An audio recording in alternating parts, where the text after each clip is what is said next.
Me llamo Carlos Mendoza. Tengo 71 años y hace 4 meses experimenté algo que ningún padre debería vivir.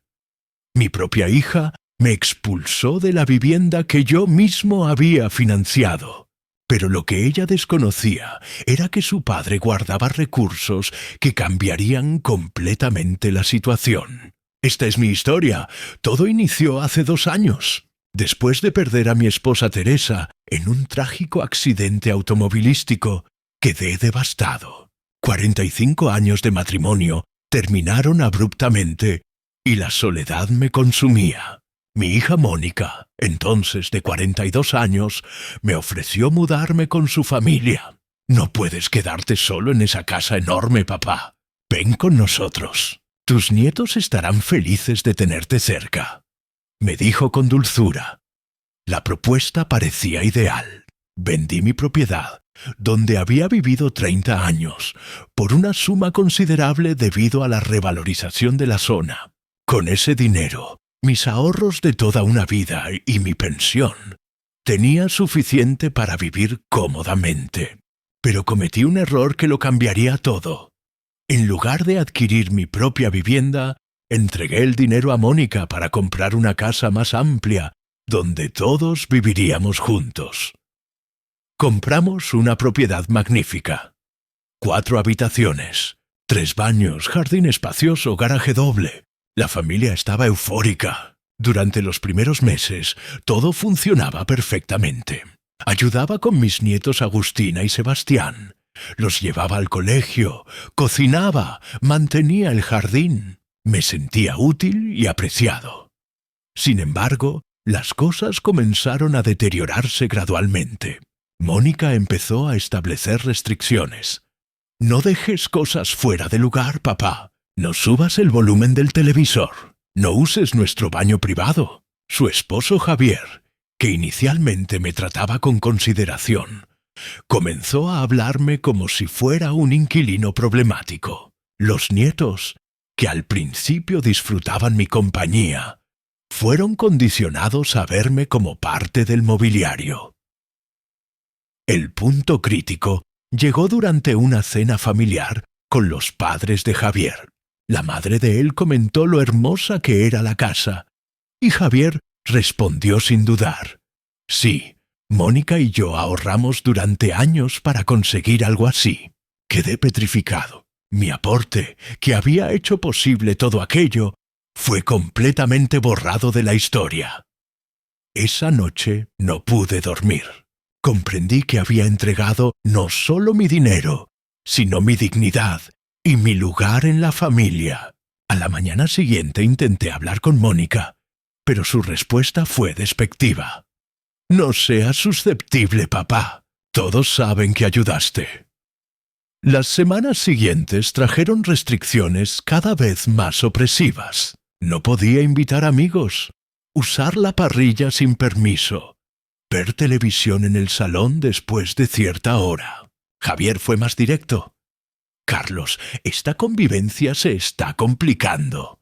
Los chicos necesitan más espacio. Tú mereces tu propio lugar. Me estaban sugiriendo que me fuera de la casa que yo había financiado.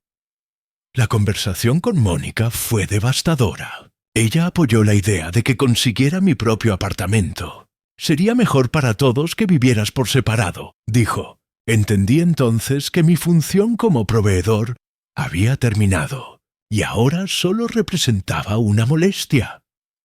Durante las semanas posteriores, la presión se intensificó con sugerencias cada vez más directas sobre apartamentos disponibles. Hasta que llegó el miércoles memorable. Mientras caminaba por el barrio, recibí un mensaje de Mónica. Papá, cambié las cerraduras. Ya no entres sin avisar. Necesitamos nuestro espacio. Me quedé inmóvil, leyendo ese mensaje repetidamente, sin poder creerlo. Mi propia hija me había convertido en un extraño que necesitaba pedir permiso para entrar a lo que había sido mi hogar. Pero Mónica ignoraba algo crucial. Cuando vendí mi casa original, no le entregué todo el dinero. Guardé una suma importante para emergencias que había invertido inteligentemente durante esos 2 años. Además, tenía otros recursos desconocidos para mi familia. Un departamento en alquiler, acciones de mi antigua empresa, un plazo fijo de la herencia de Teresa. Sin ser millonario, tenía suficiente para vivir independientemente y con dignidad. Pero lo más importante era que la escritura de la casa estaba a mi nombre. Por cuestiones fiscales y crediticias, la habíamos registrado así, con la promesa de transferirla después. Ese después nunca llegó.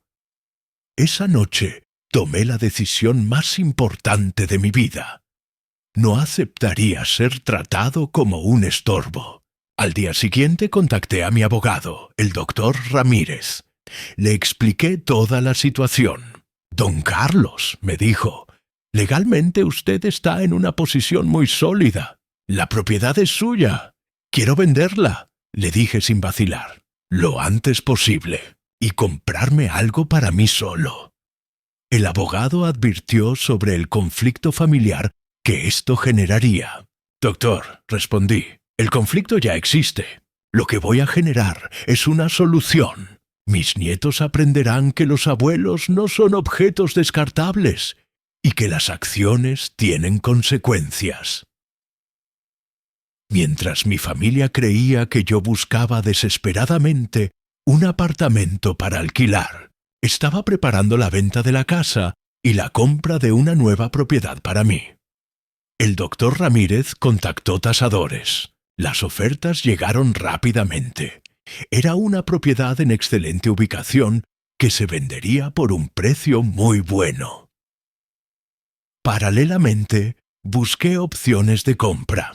No un apartamento modesto, sino una casa hermosa donde pudiera vivir con la dignidad que merecía. Mónica llamó 2 días después del incidente de las cerraduras, con voz tensa y culposa. Se disculpó, diciendo que había sido una reacción exagerada. Pero yo sabía que no había sido impulsivo, sino la culminación de meses de falta de respeto. Cuando le dije que ya no quería vivir en esa casa, hubo un silencio prolongado. «¿Qué solución encontraste, papá?», preguntó asustada. «Una que te enterarás muy pronto. Carlos Mendoza tiene más opciones de las que ustedes imaginan». Una semana después, el doctor Ramírez confirmó que había encontrado un comprador excelente.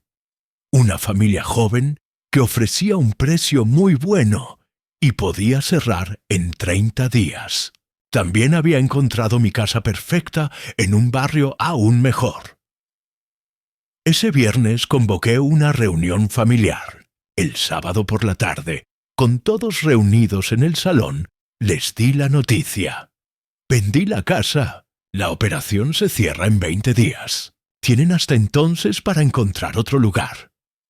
El silencio fue ensordecedor. Mónica y Javier quedaron pálidos. «¿Cómo que vendiste la casa?», y preguntó Mónica incrédula. «Exactamente eso.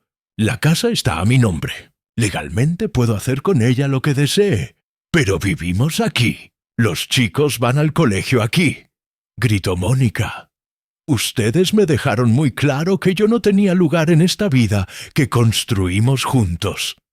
Respondí con calma. «Si yo no tengo lugar en esta vida tampoco tiene lugar en mi propiedad». «¿Y tú a dónde vas?», y preguntó Javier. «Me compré una casa hermosa en Nordelta, más grande que esta, con mejor ubicación y todos los lujos que siempre quise». «¿Con qué dinero?», y preguntó Mónica con los ojos muy abiertos. «Con mi dinero, Mónica. El que ahorré durante 40 años y que ustedes creyeron que había gastado completamente en esta casa». Por primera vez en 2 años me estaban viendo realmente, no como al abuelo indefenso, sino como al hombre con recursos y capacidad para tomar decisiones que los afectarían profundamente. Mónica lloró y suplicó que reconsiderara. «Podemos arreglar todo, papá. Las cosas serán diferentes». «¿Diferentes cómo, Mónica?» «Hasta la próxima vez que decidas que necesitas tu espacio sin mí». Sebastián, mi nieto de 11 años, preguntó con su vocecita. «¿Por qué te quieres ir, abuelo? ¿Hicimos algo malo?» Esa pregunta me partió el corazón, pero no me dejaría manipular emocionalmente. «Sebastián, tú y tu hermana no hicieron nada malo, pero sus padres sí. Me trataron mal y me echaron de esta casa. Ahora aprenderán que cuando tratas mal a la gente, esa gente puede irse para siempre».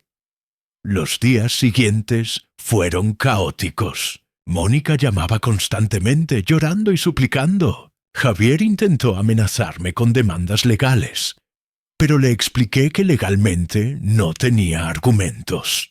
Habían vivido gratuitamente en mi propiedad durante 2 años. Los nietos fueron lo más difícil. Agustina, de 14 años, me reprochó mi decisión. «Abuelo, no puedes dejarnos sin casa por un problema con mamá». «Agustina, no es un problema. Son 2 años de faltas de respeto que culminaron con que ella me cambiara las cerraduras de mi propia casa». La mudanza de ellos fue patética. Mónica y Javier buscaban desesperadamente casa para alquilar, pero solo podían acceder a propiedades mucho más modestas. Los chicos tuvieron que cambiar de colegio. Su vida entera se desmoronó en semanas. Mientras tanto, me preparaba para mudarme a mi casa nueva. Una propiedad espectacular en Nordelta con vista al agua. Jardín enorme, piscina, quincho, garaje para 3 autos. Todo lo que siempre había soñado, pero que nunca me había permitido, porque priorizaba el bienestar de mi familia. El día de la mudanza, Mónica vino a despedirse, destruida. «Papá, nunca te perdonaré lo que hiciste». «Mónica, tú nunca me pediste perdón por lo que me hiciste.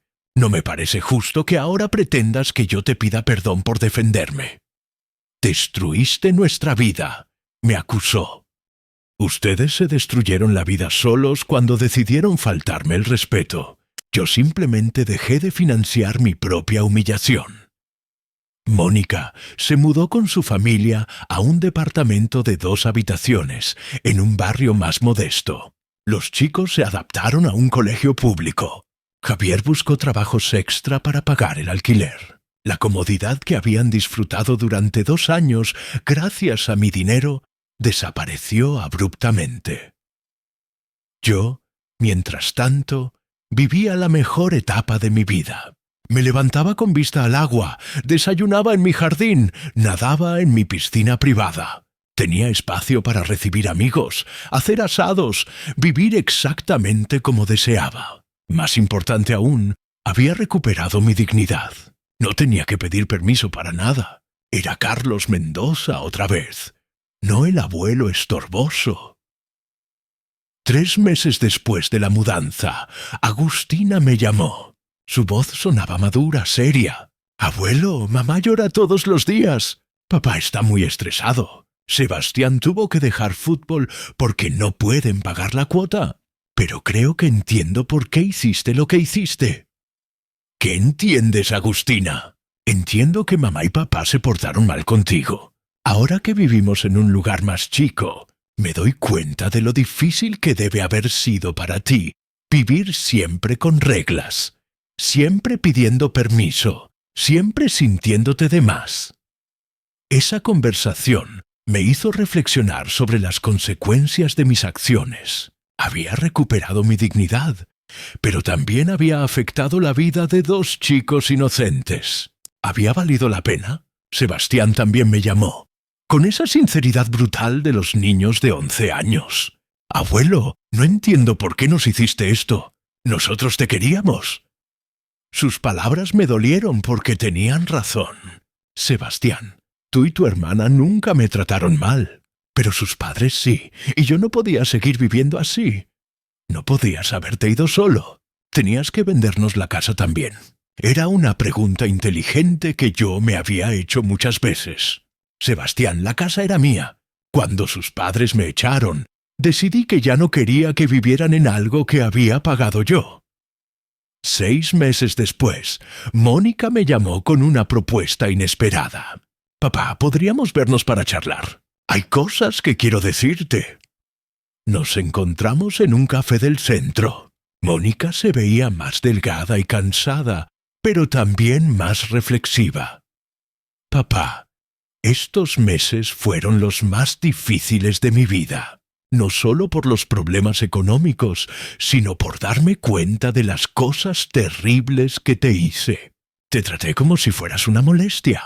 Te puse reglas como si fueras un inquilino problemático. Te quité el reconocimiento por todo lo que habías hecho. Y lo peor, te cambié las cerraduras de tu propia casa como si fueras un extraño. Era la primera vez que Mónica reconocía específicamente sus errores sin justificaciones. ¿Por qué me dices esto ahora?, pregunté. Porque me di cuenta de que perdí al mejor padre del mundo por egoísmo y falta de gratitud. Porque entendí que tú no eras un estorbo. Eras el pilar que sostenía nuestra comodidad.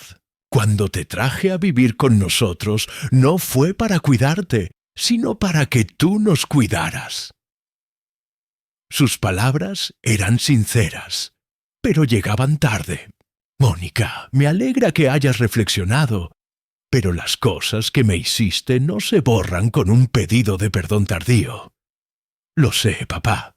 No te pido perdón esperando que todo vuelva a ser como antes. Te pido perdón porque es lo correcto, porque te lo debía hace mucho. Esa conversación marcó el comienzo de una nueva etapa en nuestra relación. Mónica ya no me veía como al padre proveedor, sino como al hombre que había tomado una decisión drástica para recuperar su dignidad. Yo ya no la veía como a la hija desagradecida, sino como a la mujer que había aprendido una lección muy cara sobre el respeto. Durante los meses siguientes nos vimos esporádicamente para cafés, conversaciones sin agenda, sin pedidos, sin reproches, solo un padre y una hija tratando de reconstruir una relación sobre bases completamente nuevas. Los nietos también empezaron a visitarme en mi casa nueva. Al principio eran visitas tensas, pero gradualmente se relajaron. Empezaron a disfrutar de la piscina, del jardín, de los espacios para jugar. «Abuelo, tu casa nueva es increíble», me dijo Agustina, «pero lo que más me gusta es que aquí tú eres el dueño de verdad. Nadie te dice qué puedes hacer». Un año después de haber vendido la casa, Mónica me invitó a cenar al departamento donde vivían. Era modesto, nada comparable con la casa que habían perdido, pero había algo diferente en el ambiente familiar. Una sencillez, una humildad, una autenticidad que no había existido durante los años de abundancia artificial. «Abuelo, cocinamos nosotros toda la cena», me recibió Agustina orgullosa. Durante esa cena sucedió algo hermoso. Por primera vez en años tuvimos una conversación familiar genuina, sin tensiones sobre espacios, sin reglas sobre horarios. Éramos simplemente una familia que había aprendido a valorarse después de haber estado a punto de perderse para siempre. Javier me sorprendió con un comentario sincero. «Carlos, quiero pedirte perdón. Yo fui quien más te presionó para que te fueras. Pensé que eras un obstáculo para nuestra independencia como familia. Me equivoqué completamente. No valoré todo lo que habías hecho por nosotros. Te traté como si fueras un inquilino molesto, en lugar de tratarte como al suegro generoso que eras». Era la primera vez que Javier asumía su responsabilidad tan claramente.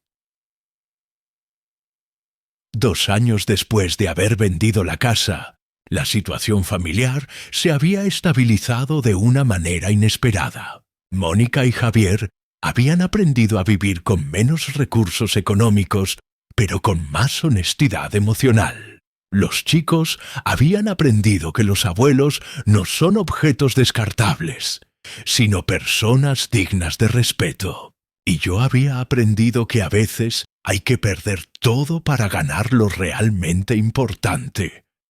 Había perdido una casa compartida, pero había ganado una casa propia. Había perdido una familia que me toleraba, pero había ganado una familia que me respetaba.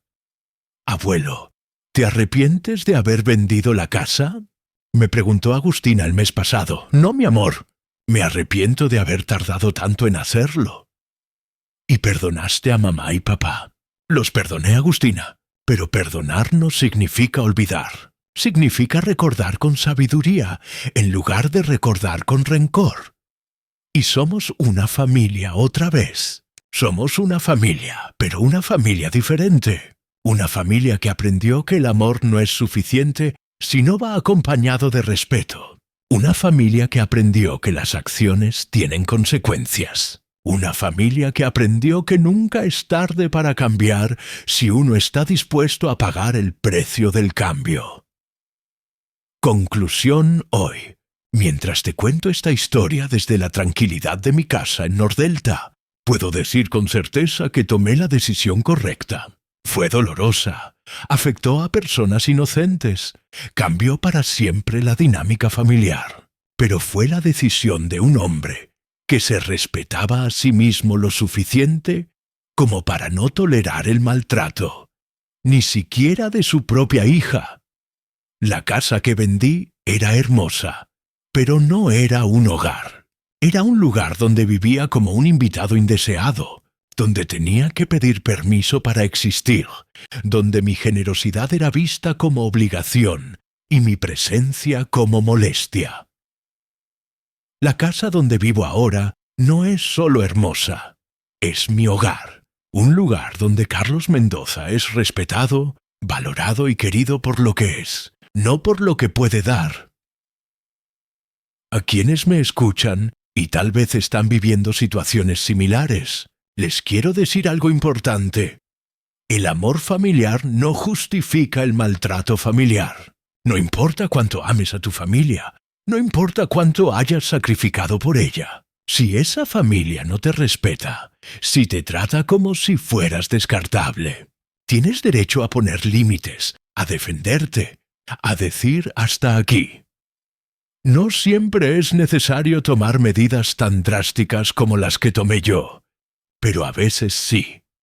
A veces la única manera de recuperar el respeto es demostrar que tienes opciones, que no dependes de la tolerancia ajena para existir, que puedes vivir con dignidad, aunque eso signifique vivir solo. Mi hija me cerró las puertas de mi propia casa porque pensaba que yo no tenía alternativas, que era un viejo indefenso que debía conformarse con migajas de cariño. Pero se equivocó. Yo tenía alternativas, recursos, la capacidad de tomar decisiones que podían cambiar todo. Cuando tomé esas decisiones, cuando vendí la casa y me compré una nueva, cuando demostré que Carlos Mendoza todavía tenía poder sobre su propia vida, todo cambió. No solo cambió mi situación, cambió la manera en que mi familia me veía. Ya no era el abuelo que aguantaba todo por amor. Era el hombre que había puesto límites por dignidad. ¿Fue fácil? No. ¿Fue doloroso? Muchísimo. ¿Valió la pena? Absolutamente. Porque hoy, a los 73 años, vivo en mi propia casa con mis propias reglas, respetado por mi familia, valorado por mis decisiones y orgulloso de haber tenido el coraje de defender mi dignidad, cuando todos esperaban que me quedara callado. Al final, lo que importa no es cuántos años viviste, sino cuántos de esos años los viviste con dignidad. Y la dignidad no es algo que otros te dan, es algo que te exiges a ti mismo, algo que defiendes aunque el mundo entero te diga que estás equivocado, algo que mantienes aunque eso signifique quedarte solo, porque estar solo con dignidad es infinitamente mejor que estar acompañado sin respeto.